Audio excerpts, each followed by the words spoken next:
Hello दोस्तों, मैं हूं विशाल। स्वागत है आपका मेरा माइंड यूट्यूब चैनल पे। तो दोस्तों, यहाँ मैं शेयर करता हूँ अपने मन की बातें। तो आज मैं लेकर आया हूँ उन सभी मेडिकल स्टोर वाले भाइयों के बारे में जो मेडिकल स्टोर खोल के परेशान हैं या उनका मेडिकल स्टोर नहीं चल रहा है। तो मैं उनको ये कहना चाहूँगा कि मेडिकल स्टोर देखिए बहुत ही इम्पोर्टेंट एक बिजनेस होता है, बहुत ही इम्पोर्टेंट एक शॉप होती है जो किसी भी लोकेलिटी में होती है। डॉक्टर के बाद किसी की वैल्यू होती है तो एक मेडिकल स्टोर की ही होती है। मेडिकल स्टोर अगर नहीं है किसी इलाके में तो समझ लीजिए वहाँ पर दवाइयों की कितनी शॉर्टेज हो सकती है। ये तो बहुत अच्छा है कि मैं अपने इंडिया में ये देखता हूँ कि ज़्यादातर एरियाज़ में मेडिकल स्टोर हैं, मगर मैंने ये भी देखा है कि बहुत सारे मेडिकल स्टोर्स को चलाने में लोगों को बहुत दिक्कत होती है। और मैंने ये भी सुना है कि आप डी फार्मा कर लो, मेडिकल स्टोर खोल लो, खूब चलेगा। तो मैं यही कहना चाहता हूँ कि देखो, मेडिकल स्टोर चलेगा, नो डाउट। मेडिकल स्टोर बहुत अच्छी जगह है, ये भी बहुत बड़ी बात है जो मैं बोल रहा हूँ आपको। लेकिन मैं ये कहना चाहता हूँ कि मेडिकल स्टोर खोलने भर से नहीं है, आपको ये समझना पड़ेगा कि आपका टाई अप होना चाहिए किसी न किसी हॉस्पिटल से। आपकी लोकेशन बहुत ही वैल्यू करती है। आपकी लोकेशन हमेशा किसी हॉस्पिटल, किसी चौराहे पर होनी चाहिए। मेडिकल स्टोर किसी कोपचे में खोल दोगे तो चलेगा थोड़ी यार। मेडिकल स्टोर को खोलना है तो हमेशा एक चौराहे पर होना चाहिए, और या किसी हॉस्पिटल के पास होना चाहिए, किसी क्लिनिक के पास होना चाहिए। क्लिनिक के पास अगर आप खोलते हो तो सबसे बढ़िया बात ये रहेगी कि क्लिनिक से रिकमेंडेशन जाएगा और जो भी दवाई होगी सबसे पहले आपके यहाँ से ही खरीदी जाएगी, क्योंकि जो भी बीमार आदमी वो सोचता है जितने जल्दी हो सके मुझे सर्विस मिले।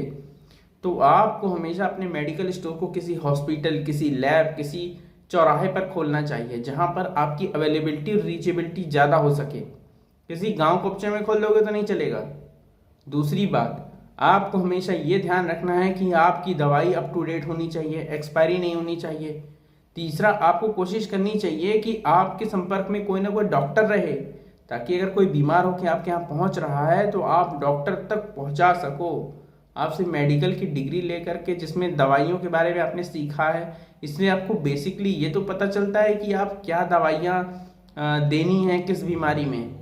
लेकिन मैं ये कहना चाह रहा हूँ कि आप कम से कम एक डॉक्टर से संपर्क रखो, झोला छाप डॉक्टर से नहीं, वैल्यूएट जो डॉक्टर होते हैं उनसे रखना है आपको संपर्क, ताकि वो क्या करे, आपको एक बेहतर जो है ऑप्शन रहे। आपके मेडिकल स्टोर सर्विस का ये सबसे बढ़िया होना चाहिए कि आप होम सर्विस भी जाके दे रहे हो। मैंने देखा कि लोग बैठे रहते हैं, मक्खी मारते हैं, दो चार लोग आए बीमार, खाली उनको छोटी मोटी गोलियां दे दी, उससे काम चला। ऐसे नहीं होता है। आपको कोशिश करनी है कि आपको होम डिलीवरी ऑफ दवाइयां भी करनी है लोकल मार्केट में। कोई भी जाता है, सबसे पहले भैया आपको कोई भी प्रॉब्लम हो, कोई दवाई मंगानी हो, आप मुझे बताइए, मैं जितनी जल्दी हो सके आपको ये अवेलेबल कराऊंगा। पहला काम ये होना चाहिए। दूसरा काम क्या होना चाहिए कि ओसीटी जितनी भी दवाइयाँ होती हैं उनको देखते हुए देना है कि ओसीटी की दवाइयाँ होनी चाहिए। नहीं, कई बार देखते हैं कि हम आयोडेक्स नहीं होता कुछ दुकानों पे, कुछ मेडिकल स्टोर पे आयोडेक्स नहीं होता। तो देखिए, एक फेमस जो ओसीटी जो है दवाई है, इसको जरूर आपको रखना है। इस तरह से क्या है, आप कुछ दवाइयों को जरूर ध्यान रखना है कि कौन सी ओसीटी है, कौन सी नहीं है। बाकी मेडिकल स्टोर वालों को यही कहना चाहूँगा कि आप सबसे पहले कोशिश करो किसी बड़ी जो फर्म होती है, एजेंसी होती है, जैसे जी लैब हो गई, इसके अलावा जो है दवा इंडिया हो गई, ऐसे बहुत सारी जो है कंपनियां होती हैं, वो अपनी फ्रेंचाइजी देती हैं कि मेरी जो है फ्रेंचाइजी यहाँ खोल लो। तो उससे क्या होता है, वो 10,000 जो है टाटा की तरफ से भी चलती है। तो क्या है कि आपको इन एजेंसी से जुड़ करके आपको एक एग्रीमेंट करा करके एक फ्रेंचाइजी खोलनी चाहिए। इससे क्या होता है ना, वैल्यू क्रिएट होती है कि, क्योंकि देखिए शहर में जो रहने वाला कभी गांव आता है वो ज़्यादातर इन्हीं सबको देखता है। नॉर्मल मेडिकल स्टोर को समझता है यार गांव की ऐसी दुकान होगी, झोला छाप डॉक्टर की तरह झोला छाप जो है मेडिकल स्टोर वाला होगा। अगर आप किसी ब्रांड से जुड़ते हो ना तो बहुत सारा फायदा मिलता है, बिजनेस के स्कोप बढ़ते हैं। दवाइयाँ रखने में उसके मार्जिन भर से नहीं होता है, आपको कोशिश करनी है उसमें वैरायटी बढ़ाने की। और आप हो सके तो आप अपनी इस नॉलेज को जो भी आपको है आप उसको लोगों को बताने की भी कोशिश करो। तो अवेयरनेस जो देता है ना उसकी वैल्यू ज़्यादा रहती है। सिर्फ आप एक मेडिकल जो है केमिस्ट हो, आप खाली दवाइयाँ देते हो, इस वजह से नहीं होता है। आपको उसमें वैल्यू क्रिएट करनी है। आप एक केमिस्ट से दो दुकान, 3 दुकान आपकी कैसे खुल सके, इस पर आपको फोकस करना है। और आपको एक दुकान पे सीमित नहीं रहना कि जी मेरा चल के काम खत्म हो गया। आपका सबसे मेन मकसद होना चाहिए कि आपको भी, जैसे पन्ना लाल पैथ लैब हो गई, इसके अलावा जो है ये जो पैथोलॉजीज होती हैं जो बड़ी बड़ी, वो कैसे खुली है, वो भी कभी कभी जो है एक जगह खोलती हैं, फिर उसके बाद धीरे धीरे बड़ी हो जाती हैं। तो ऐसे आपको क्या करना है, अपनी केमिस्ट की शॉप को बढ़ाने के लिए सबसे पहले फ्रेंचाइजी मॉडल को आप अपनाइए। फ्रेंचाइजी मॉडल से आपको एक बेहतर एक्सपीरियंस मिलता है और आपको आइडिया लगता है कि क्या क्या स्कोप हो सकता है। तो ये चीज़ें मेरा आपको रिकमेंडेशन होगी कि मेडिकल स्टोर खोलने से पहले लोकेशन का ध्यान देना है और डॉक्टर से कंसल्टेंस, डॉक्टर से संपर्क और एक डॉक्टर आपके लिए असाइन जरूर होना चाहिए। इन 4 बातों का आपको ध्यान रखना है। और दूसरा क्या करना है, आपको दूसरा काम करना है कि आपको ये फ्रेंचाइजी मॉडल लेने के बाद होम डिलीवरी सर्विस को भी आपको ध्यान रखना है। तो होम डिलीवरी सर्विस भी अगर आप दे सकते हो, पॉसिबल है, तो मैं समझता हूँ कि आपके मेडिकल स्टोर को ग्रोथ होने से कोई नहीं रोक सकता। क्योंकि मेडिकल स्टोर जो होता है, केमिस्ट शॉप जो होती है, वो एक बेसिक बैकबोन है एक तरह से पूरे जो हमारे मेडिकल इंडस्ट्री की। क्योंकि हर जगह हॉस्पिटल होना पॉसिबल नहीं है, लेकिन हर जगह मेडिकल स्टोर हो जाता है। तो एक वैल्यूड जो है मेडिकल स्टोर बनाने के लिए आपको सबसे पहले अपनी लोकेशन और ये जो मैंने जितनी 5-6 बातें बताई, इन पे आपको फोकस करना है, तभी आपका मेडिकल स्टोर सक्सेस होगा। नहीं तो आपकी डी फार्मा की डिग्री बेकार है, फेंक दो डिग्री को, मत आप खोलो कोई केमिस्ट की शॉप। केमिस्ट की शॉप अगर आपको चलानी है तो सबसे पहले आपको क्या करना है, इन मेरी बताई गई फॉलो करो, आपका बिजनेस बिल्कुल कामयाब होगा। नहीं तो मैंने ऐसे बहुत सारे मेडिकल स्टोर को खुलते हटते देखा है। वो आज खोलते हैं, कल चले जाते हैं, दूसरी लोकेशन पे जाते हैं, भाड़ों की प्रॉब्लम आती है और दुनिया भर की समस्या है।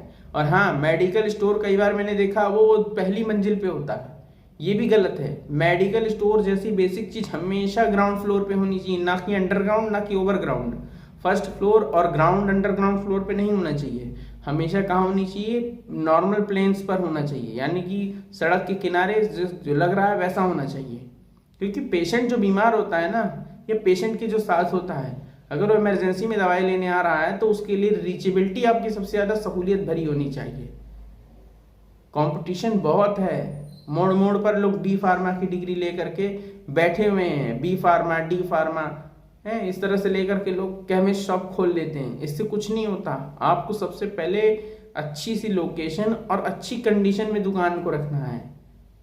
फिर ये होम सर्विस, डॉक्टर से संपर्क जरूर आपका होना चाहिए। कोई बेचारा आता है कि मुझे टाइफाइड हुआ है, तो आपकी प्राथमिकता बनती है कि पैथोलॉजी तक आप खुद उनको ले जाएं या पैथोलॉजी तक आप रास्ता दिखाएं, क्योंकि हर कोई मेडिकल का एरिया नहीं देखा होता है। जो रोज बीमार हो तो जानता ही है, जो नहीं है बेचारा बीमार, उसको तो आप पहुंचाने का रास्ता रखो अपना। और कुछ चीजें तो एकदम फ्री ऑफ कॉस्ट आपको सर्विस देनी चाहिए। जैसे कि बीपी की जांच हो गई, उसके लिए भी 10 रुपए कुछ मेडिकल स्टोर वाले लेते हैं। तो मैं चाहता हूं कि इस चीज पे ध्यान रहे आपका। मैं मानता हूं कि आप जांच करते हो, लेकिन अगर कोई हॉस्पिटल ही चला जाए तो फ्री में जांच हो जाती है ना यार। इस चीज का ध्यान रखो आप। आपका मेन काम क्या होना चाहिए, ये अपने बिजनेस को ग्रोथ करने के लिए। और मेडिकल स्टोर भी तो एक धंधा ही है अंत में। तो आपको जैसा मैंने कहा आप उस चीज को फॉलो करिए। मेरे को उम्मीद है कि आपका धंधा बहुत अच्छी जगह पहुंचेगा।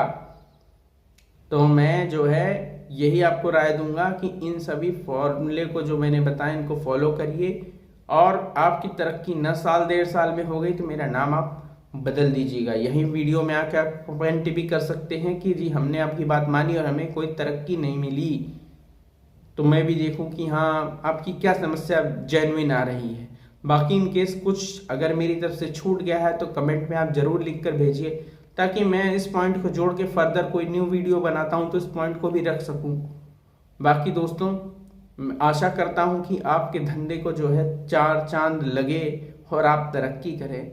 बाकी मेरे वीडियो को लाइक, शेयर और सब्सक्राइब करिए, और कमेंट में ज़रूर अपना आंसर या क्वेश्चन लिखिए, ताकि मैं उसको हाईलाइट कर सकूं अपनी आने वाली सभी वीडियोस में। नॉलेज शेयर करने से शेयर बढ़ती है।